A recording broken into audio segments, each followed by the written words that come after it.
శ్రీ సరస్వతి శిశు Mandir English medium పాఠశాల గజ్వెల్లో నేడు వ్యాస పౌర్ణమి పర్వదినాన్ని విద్యార్థుల చేత ఘనంగా చేయించడం జరిగింది. అంతేకాకుండా గోరింటాకు వైశిష్ట్యాన్ని తెలిపి చిన్నారుల చేతులకు గోరింటాకును అలంకరించడం, వాటి యొక్క ప్రాముఖ్యతను తెలపడం.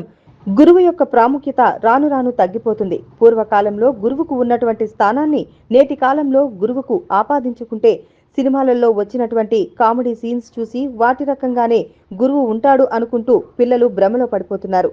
అలా కాకుండా విజ్ఞానాన్ని పంచే భాండాగారం భావితరాలకు మార్గదర్శకులను తయారు చేసే అద్భుతమైన శక్తివంతమైనటువంటి మహోన్నత వ్యక్తి గురువు. కాబట్టి ఆ గురువును స్మరించుకోవడం, అందున వ్యాస మహర్షి పుట్టినరోజు ఈ పౌర్ణమి అని వ్యాస పూర్ణిమగా మనం తరతరాలుగా ఆనవాయితీగా జరుపుకుంటున్నామని, ఇకపై కూడా జరుపుకోవాలని, వీటన్నింటినీ యొక్క గొప్పతనాన్ని చిన్నారులకు తెలిపే రేపటి భవిష్యత్తు బంగారు మయమవుతుందని శ్రీ సరస్వతి శిశు మందిర్ ప్రిన్సిపల్ హరిణి పవన్ అన్నారు.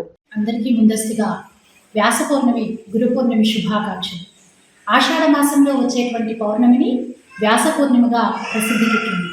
అంతేకాకుండా ఈ మాసంలో గోరింటాకుని ప్రతి ఆడపిల్ల చేతికి పెట్టడం ఆనవాయితీగా వస్తుంది. ఎందుకంటే కొత్త నీరు వచ్చేటువంటి సమయం కాబట్టి చర్మ వ్యాధులు ఎక్కువగా ప్రబలుతాయి.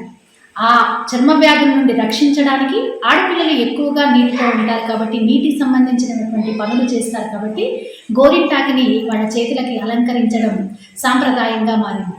అంతేకాకుండా శ్రీ సరస్వతి శిశు మందిర్ పాఠశాలలన్నీ కూడా సాంప్రదాయమైనటువంటి పండుగలకి ప్రాముఖ్యతనిస్తూ వాటి యొక్క వైశిష్టాన్ని అందరికీ తెలియజెప్పడం మా ముఖ్య ఉద్దేశం. కాబట్టి ఈరోజు మా పాఠశాలలో చిన్నారులందరికీ, అమ్మాయిలకు అబ్బాయిలకు గోరింటాకును అలంకరించి గురు పూర్ణిమ విశిష్టతను తెలిపి వ్యాసునికి పూజ చేయడం జరిగింది.